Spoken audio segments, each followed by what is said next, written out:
നമ്മുടെ മരമുറി ചാനൽ എന്ന് പറയുമ്പോൾ റിപ്പോർട്ടർ ചാനൽ, അതിൽ സ്മൃതി പരുത്തിക്കാട് ഇരുന്നിട്ട് ഇന്നലെ കുറേ ബഹളം ഉണ്ടാക്കുന്നുണ്ട്. സ്മൃതി പരുത്തിക്കാട് പറയുന്നതനുസരിച്ച് സമസ്തയുടെ നേതാവ് പറഞ്ഞല്ലോ. സ്മൃതി എന്താ പറഞ്ഞത്? ഓണവും ക്രിസ്മസിനുമൊക്കെ ദിവസം കുറച്ചിട്ടും മണിക്കൂറുകളൊക്കെ കുറച്ചിട്ടും ആ ദിവസം കൂടി എടുത്ത് അവധിയൊക്കെ കുറച്ചിട്ട് ആ ദിവസം കൂടി അഡ്ജസ്റ്റ് ചെയ്തിട്ട് പരീക്ഷയൊക്കെ നടത്തി സിലബസൊക്കെ പഠിപ്പിച്ചുകൂടെ? എന്തിനാണ് ഞങ്ങളെ കുട്ടികൾ മദ്രസയിൽ പഠിക്കുന്ന സമയം എടുക്കുന്നത്? 1/4 മണിക്കൂർ വീതം എന്തിനാണ് കൂട്ടിയതെന്ന് ചോദിച്ചല്ലോ. അപ്പോൾ ചോദിച്ചില്ല എന്നാണ് നിങ്ങൾ പറഞ്ഞത്. പിന്നെ വേറൊരു കാര്യം, വെള്ളാപ്പള്ളി നടേശൻ എവിടെയാണ് സംസാരിച്ചത്? നിങ്ങൾ റിപ്പോർട്ടർ ചാനലിൻ്റെ ആളുകളെ വിളിച്ചു കൂട്ടുമല്ലോ, നിങ്ങൾ ഫീൽഡിലുള്ള ആളുകളെ വിളിച്ചു കൂട്ടുമ്പോൾ നിങ്ങൾ പ്രസംഗിക്കും. എന്താ പ്രസംഗിക്കുന്നത്? ഏഷ്യാനെറ്റ് ചാനൽ ഇതാ ഏറ്റവും മുന്നിൽ നിൽക്കുന്നു, 24 ചാനൽ നമുക്ക് ശത്രുവായി നിൽക്കുന്നു, ആ 2 ചാനലിനെ മറിക്കണം, നമ്മൾ മോളിൽ വന്നാൽ മാത്രം പോരാ, സ്ഥിരമായി മോളിൽ വരണം എന്നൊക്കെ പറയുമല്ലോ.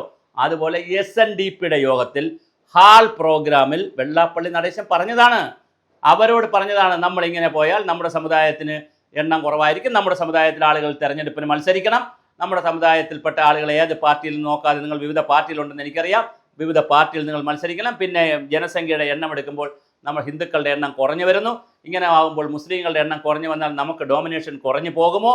ഇങ്ങനെയുള്ള കാര്യങ്ങളൊക്കെയാണ് അദ്ദേഹം പറഞ്ഞത്. പിന്നെ മുസ്ലിം മുഖ്യമന്ത്രി ആയാൽ എന്താണെന്നാണ് താങ്കൾ ചോദിക്കുന്നത്? ഇവിടെ 54 ദിവസം മുസ്ലിം മുഖ്യമന്ത്രി ആയിരുന്നല്ലോ CH മുഹമ്മദ് കോയ. ആരെങ്കിലും നാട് കത്തിച്ചോ? ഏതെങ്കിലും ഹിന്ദു നാട് കത്തിച്ചോ? നിങ്ങൾ ഹിന്ദുവിനെ കുറിച്ച് കൈകാര്യം ചെയ്യുമ്പോൾ കുറച്ചുകൂടെ സ്മൃതി പരുത്തിക്കാട് സൂക്ഷിക്കണം. നിങ്ങൾ ഹിന്ദു ആയതുകൊണ്ടാണ് ഞാൻ അങ്ങനെ പറയുന്നത്. 2000 വർഷത്തെ പാരമ്പര്യമുണ്ട്, അധിനിവേശത്തിൻ്റെ പാരമ്പര്യമുണ്ട് ഭാരതത്തിന്. ഈ 2000 വർഷത്തെ പാരമ്പര്യത്തിൽ 700 വർഷക്കാലം ഭരിച്ചത് മുസ്ലിംസാണ് ഇവിടെ ഭരിച്ചത്. അവരെല്ലാം അടിച്ചു കൊന്നോ? ഇവിടുത്തെ ഹിന്ദുക്കളെല്ലാം കൂടി ഇപ്പോഴും 70%, 75% അല്ലെങ്കിൽ 70% വരുന്ന ഹിന്ദുക്കളാണ്. അവരുടെ ഇടയിൽ തന്നെയല്ലേ മുസ്ലിങ്ങളാകുന്ന 10-15% ക്രിസ്ത്യാനികളും ബുദ്ധന്മാരും ജൈനന്മാരും ഒക്കെ താമസിക്കുന്നത് ഹിന്ദുക്കളുടെ ഇടയിൽ തന്നെയല്ലേ? അവരാരെങ്കിലും കൊല്ലുന്നുണ്ടോ? ഇടയ്ക്ക് ഏതെങ്കിലും ഹിന്ദു വർഗീയവാദികളുടെയോ ഏതെങ്കിലും വളരെ മത തീവ്രവാദമുള്ള ഏതെങ്കിലും സംഘടനകൾ എന്തെങ്കിലും അവിടെ ഇവിടെയൊക്കെ മതപരിവർത്തനം എന്നൊക്കെ പറഞ്ഞ് എന്തെങ്കിലും ബഹളം ഉണ്ടാക്കുന്നു? ഇത്രയും വിശാലമായ 160-170 കോടി ജനങ്ങളുള്ള രാജ്യത്ത് സംഭവിക്കുന്നു എന്നുള്ളതല്ലാതെ വേറെ എന്തെങ്കിലും സംഭവിക്കുന്നുണ്ടോ? ഭരണഘടനയെക്കുറിച്ചൊക്കെ സ്മൃതി വല്ലാതെ വാചാലയാകുന്നത് കണ്ടു. എന്തെങ്കിലും ഇവിടെ നടന്നിട്ടുണ്ടോ? ശരിക്കും ഹിന്ദുക്കളല്ലേ സകല 2 കൈ നീട്ടി സ്വീകരിച്ചത്? ചേരമൻ പള്ളിയുടെ കഥ അറിയില്ലേ? എല്ലാ മുസ്ലിംസിലെയും 2 കൈകെട്ട് സ്വീകരിച്ച് ഇവിടുത്തെ അമ്പലത്തിനുണ്ടാക്കി വച്ചിരുന്ന, ദേവീക്ഷേത്രത്തിനുണ്ടാക്കി വച്ചിരുന്ന കട്ടളയും പടിയും എല്ലാം കൊടുത്ത് പള്ളി ഉണ്ടാക്കാൻ കൊടുത്ത രാജാക്കന്മാരുടെ, ഹിന്ദു രാജാക്കന്മാരുടെ നാടാണിത്. അതുപോലെ തന്നെ ഞങ്ങൾക്കിനി തിരിച്ചു പോകാൻ കഴിയില്ല, പെണ്ണുങ്ങളെ കൊണ്ടുവന്നിട്ടില്ല, ഇവിടെ നിന്ന് കുറച്ച് പെണ്ണുങ്ങളെ തരുമോ? എന്തിനാ പെണ്ണുങ്ങളെ ചോദിച്ചെന്ന് പറയുമ്പോൾ പെറാനും കല്യാണം കഴിക്കാനുമാണ് ചോദിച്ചത്. അതും അന്ന് രാജാവ് രാജസദസ്സും ആളുകളെയൊക്കെ വിളിച്ചു കൂട്ടി ഇവിടുത്തെ നായർ, നമ്പൂതിരി, ഈഴവ തുടങ്ങി എല്ലാ ജാതിയിലെയും പെണ്ണുങ്ങളെ കൂടി അങ്ങോട്ട് കൊടുത്തു. ഇതൊക്കെ സ്മൃതി മനസ്സിലാക്കുക കേട്ടോ. അതുകൊണ്ട് ഒരു കാരണവശാലും നിങ്ങൾ ഹിന്ദുവിൻ്റെ മണ്ടയിൽ കയറി മറിയണ്ട. ഒരു വർഗീയതയുമില്ല. വെള്ളാപ്പള്ളി നടേശൻ പറഞ്ഞത് ചില സ്റ്റാറ്റിസ്റ്റിക്സ് വെച്ച് അദ്ദേഹം സംസാരിക്കും. അദ്ദേഹം പറഞ്ഞ് ചോദിച്ചത് ശരിയല്ലേ? സമസ്തയുടെയോ അല്ലെങ്കിൽ ഏതെങ്കിലും ഒരു സമുദായത്തിൻ്റെയോ അതനുസരിച്ച് മന്ത്രിക്ക് ഭരിക്കാൻ പറ്റുമോ? അങ്ങനെ മന്ത്രി തന്നെ പറഞ്ഞല്ലോ, ശിവൻകുട്ടി തന്നെ പറഞ്ഞല്ലോ, നിങ്ങൾ ഇങ്ങോട്ട് ഭരിക്കാൻ വരണ്ടാന്ന്.